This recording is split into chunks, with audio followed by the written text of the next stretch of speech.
She has exploding boogers. Man, I really cut one. Hollywood has certainly produced its share of bad movies, but thousands of miles away in Eden Prairie, Minnesota, they found a welcome home at Mystery Science Theater 3000. You took my Employee of the Month parking spot, you bastard! The thing that people identify us the most for is screaming back at the culture. I have a brain the size of a chickpea. You're not supposed to talk back at a movie. Stop the movie! And that's what's going on here. Something everybody wants to do. We're just putting it out there. Deal with it, you big, huge, giant babies. And sometimes it works and sometimes not so good. Now, with the help of the performers themselves shooting their own behind-the-scenes video, the Sci-Fi Channel goes behind the curtain at Mystery Science Theater 3000 for a true insider's look at the making of this popular cult series.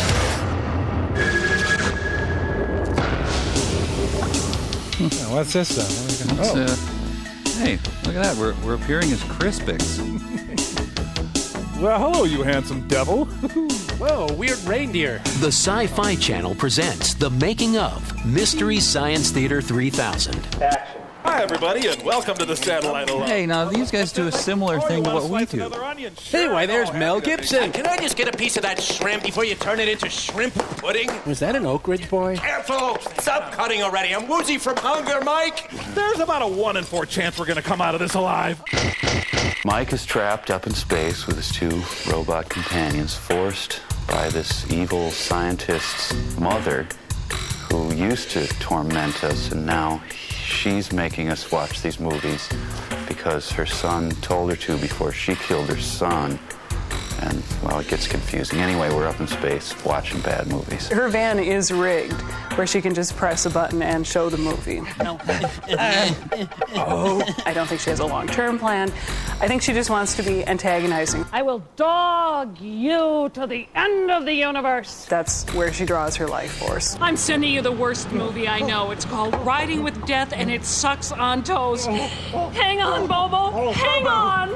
I'm not real clear on the logistics of it, but Pearl can do it. Mark my words. Whoa, hey, it's cool. Almost hit you when I swear, but it's mellow. It's really tough for us to get good movies, the right kind of good movies. Alrighty, I'm coming up on your mud flaps at 67. Coming up on your mud flaps. People have such cute names for sex. Good movies are bad movies that have good sound. My rigid grill structure is bearing down on your unprotected cargo door. But we love them when we get them because they really are the best of the worst. It all started in 1988 when Jim Mallon and Kevin Murphy hired Joel Hodgson to turn one of his hilarious sketch ideas into a television show. Thanks, Murph. Thanks for having us. Oh, what a movie. Not like they say on Wayne's World. It needed a name. I think they kind of just looked at each other and combined the words Mystery Science Theater. At first they thought 2,000, but 3,000 just seemed like 1,000 more. Oh, my ribs. Come in, Joel, my little space guy. Mystery Science Theater began airing in the fall of 1989. In the middle of the 5th season, Joel left the show. Okay, thanks. Bye-bye. The unenviable task of replacing him went to Mike Nelson. What's the name on that? Nelson. Mike Nelson. Felson? No, Nelson. Felson, right? No, Nelson. Nelson. Relson? Mike Nelson, the man himself, the man behind the character. I had been making broccoli balls at TGI Fridays and thought, oh, this isn't as fulfilling as I thought it would be, so I'll try this out. I think he's incredibly smart, incredibly funny. He's a wonderful head writer. They made a better offer here. Okay. He has a vision that I could only aspire to. But it was surprising sort of in this venue to see actual people write letters saying, your face is misshapen. It's like, what? No, it's not, is it? The best way to describe Mike is he's got a real big face. It's a big, meaty sort of roast of a face, a rolled roast, sort of a baron of beef of a face on Mike.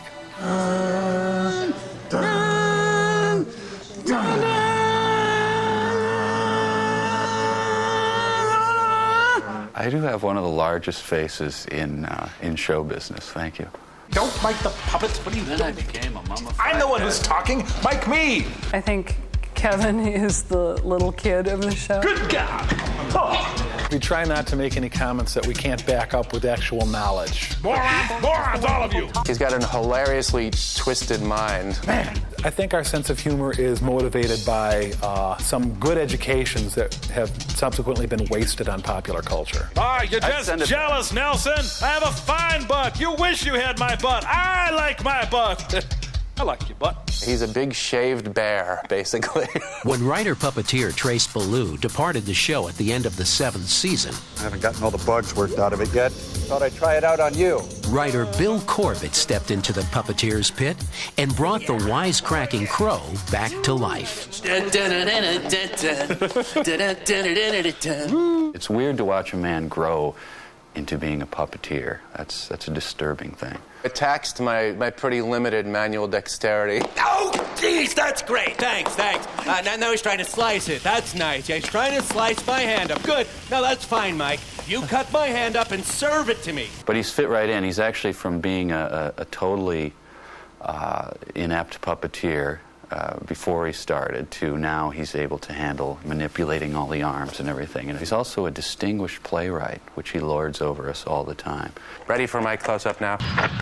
Your reports of my death were greatly exaggerated. And the changes continued. Writer-actress Mary Jo Pehl took over as Mike Nelson's new nemesis, Pearl Forrester. And I am going to box your ears if you don't help us get off this planet! Mary Jo Pehl is a very smart and witty writer. She adds so much to the show. It's wonderful to have a female character of such strength and craziness on the show. She plays Psycho really well. Hey, I'm laughing here.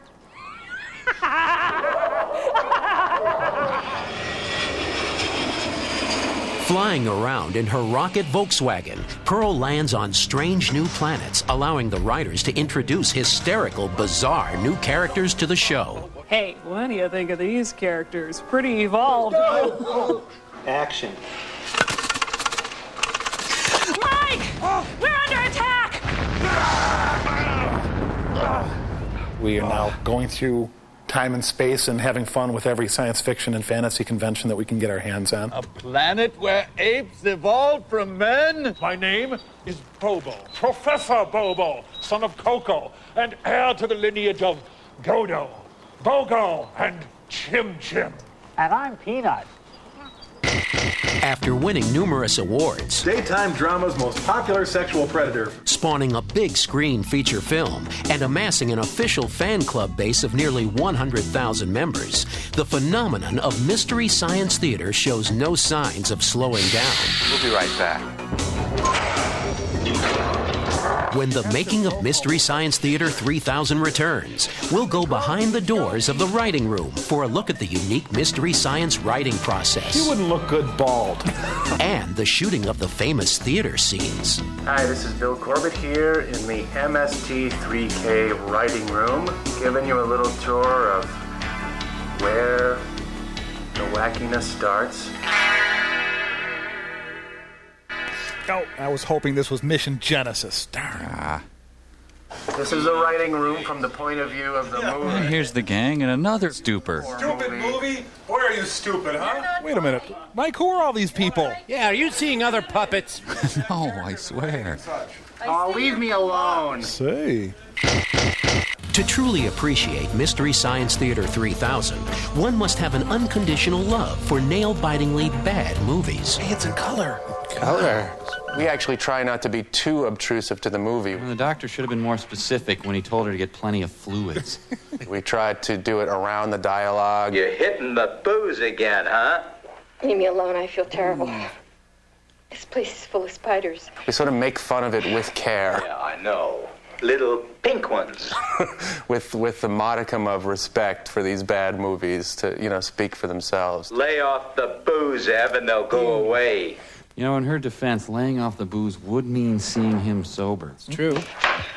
I try to get these movies out of my mind as quickly as I can after we've watched them. I feel as empty as I did watching it in the theater. While the general public normally refuses to sit through even one showing of movies this bad, Base and devoid of virtue. the Mystery Science Theater gang must endure countless screenings. I think the biggest compliment that we can get for the movie part of what we do is when people say to us, that is improvised, right? You just do it on the spot, you ad lib? We just sit down with it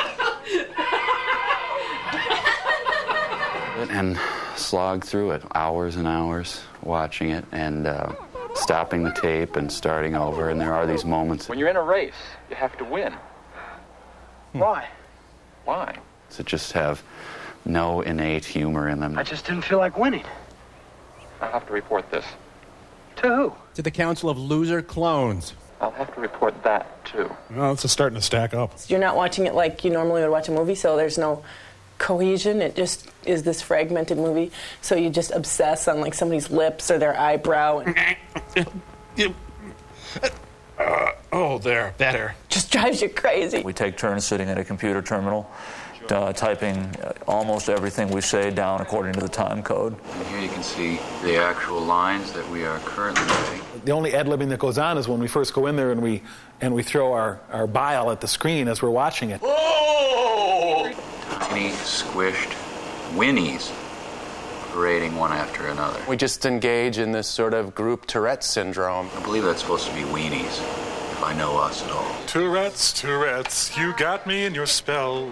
Here's the glissando portamento. There's like 800 comments in a script. It's supposed to be glissando and portamento. So it has to be timed out just right. Hobbit, beep, beep, beep, beep, beep, beep, beep. Crappie, beep, beep, beep, beep, beep, beep, beep. If you're doing a scene with a guy in a rubber monster suit and you can see the zipper and there's tennis shoes on him and stuff, I mean, those are real easy. Making each other laugh, that's really our goal. Toilet jokes, I think, mostly. That's what people hone right in on. As soon as I get off the can, I'm going to do something about this. The gang rehearses each bit exhaustively. Kevin, don't do that! Every joke well thought out. Ow, that hurt. To give it that off-the-cuff feel. Finally, the writers are set to perform in Mystery Science Theater's most recognizable and surprisingly simplistic setting. And Richard Carpenter sketches a truck. This here is the movie crow, actually. People don't realize this, but when we do the silhouettes in the movie, we use this spare crow. Real fans will also recognize this black crow as the evil crow from several seasons back, Timmy. The row of theater seats, you'll see it. It's just a big chunk of styrofoam that we put in front of a white wall. It's as high-tech as the thing gets. You know, the Earth thinks it's so great. Yeah, it thinks the whole world revolves around itself. I was just like totally surprised that they just shoot that in front of a little piece of styrofoam, you know, and black the puppets out, and then they use one of the cheesiest, film school techniques, chroma key. I think everybody should see how that's done just to appreciate how clever these guys are when it comes to pulling off these poor man's special effects or whatever. Is this sort of thing even legal, Mike? The silhouette is childishly simple, but it ends up looking really good. Oh, Stephen Bochco, does this mean we have to see Dennis Franz's hairy butt cheeks? When the making of Mystery Science Theater 3000 returns, we'll take a closer look at what's involved in the production of the elaborate sketches the Mystery Science writers create. Yeah, see, this is the nurse I always get. I just wanted to take a moment to point out this is the stupidest you've ever looked in your life. Oh, you don't know me. You don't know me, pal. The dork resistance, I guess.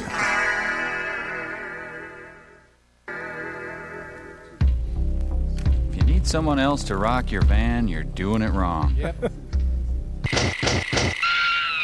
If I hear any more screaming, young lady, I'm going to ground you. While making fun of easy-to-make-fun-of movies is the trademark of Mystery Science Theater 3000. He really was on top of Old Smokey, huh? It's the sketches that drive the show's storylines, providing some of the campiest, most memorable moments of the series. Welcome, and try to comprehend us. We're constantly on the lookout for something that we can latch onto like a life preserver. Fire Paul. If you're dealt a movie with a Southern element, Kill Paul at some point.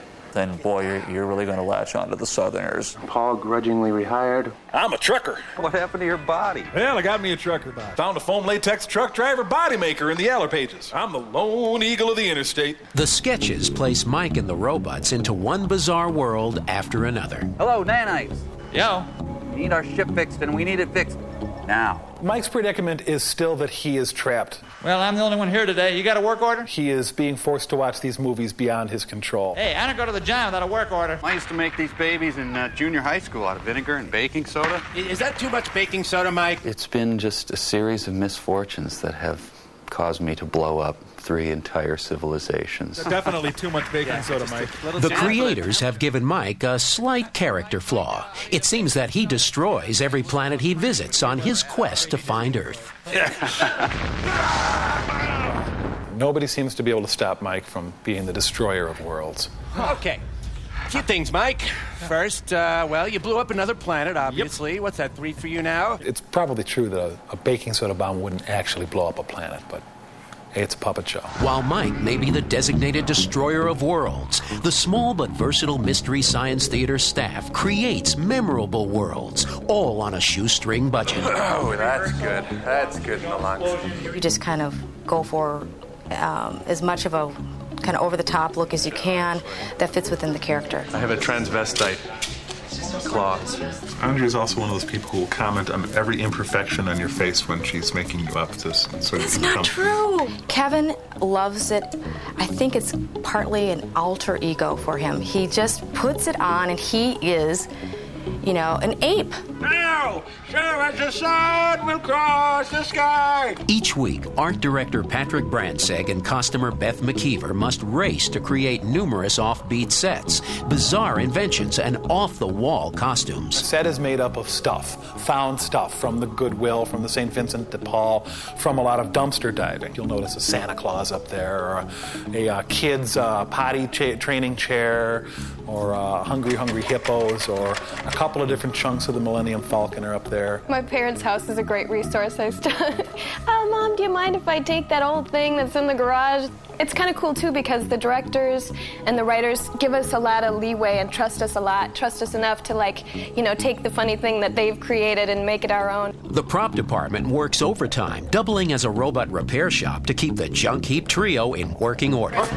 Here's to the guys and gals who like to fly. Tom his torso is called a money lover's bank. Wouldn't you like to fly in my beautiful balloon? His head is obviously a snack dispenser. Take these broken wings and learn to fly me to the moon. A crow obviously is a bowling pin. You can see the bowling pin now. He's got a lacrosse net helmet for his hair, ping pong ball eyes, Tupperware for a torso.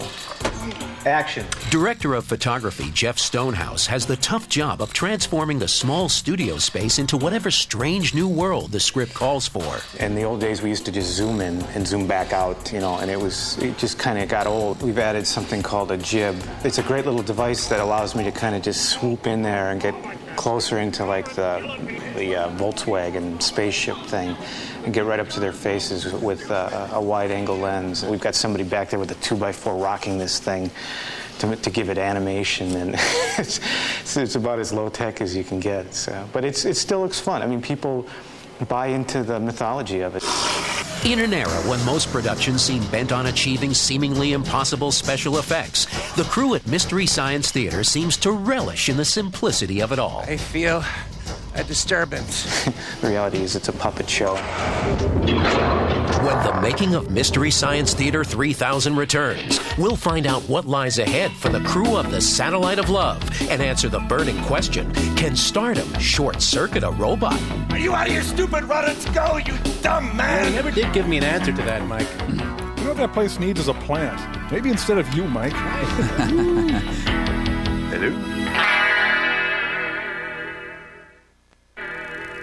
Cheap special effects. Contact, hey, watch and learn. I'm gonna try to follow behind this asteroid. Ooh, they're hiding behind a big loaf of Irish soda bread. Where the hell did they go? Is this an old girl's run? Pearlton Heston. I have lots of guns. Evil Pearl Forrester may be keeping Mike Nelson and his rascal robots on the run, but it's the show's rabid fans who really keep the satellite of love in orbit. The thing that overwhelmed me the most when I first arrived here was the support from the fan base. They are so invested in this show. When something changes or something happens, they will call up.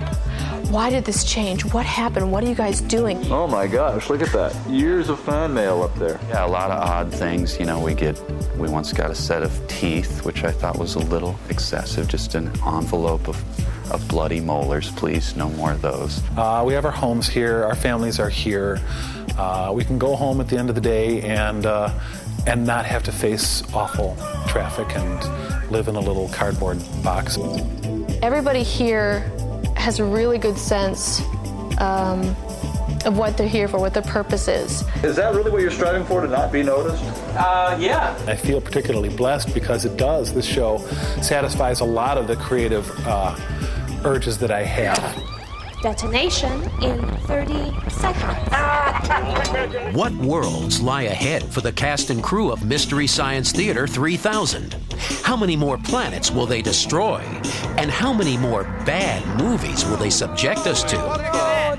To the legions of loyal fans, hopefully as many as the number of galaxies themselves. Billions and billions. I think as long as it is interesting and it's genuinely funny, then it has a place, because there are so many bad movies. Each year we get slightly better, like we buy a new light and, hey, we like our new light. And so I want to be in it long enough where, like, computer animated dinosaurs become like $20 a piece. Then we can include those. That's it. That's the adequate one. That's the one that people won't get.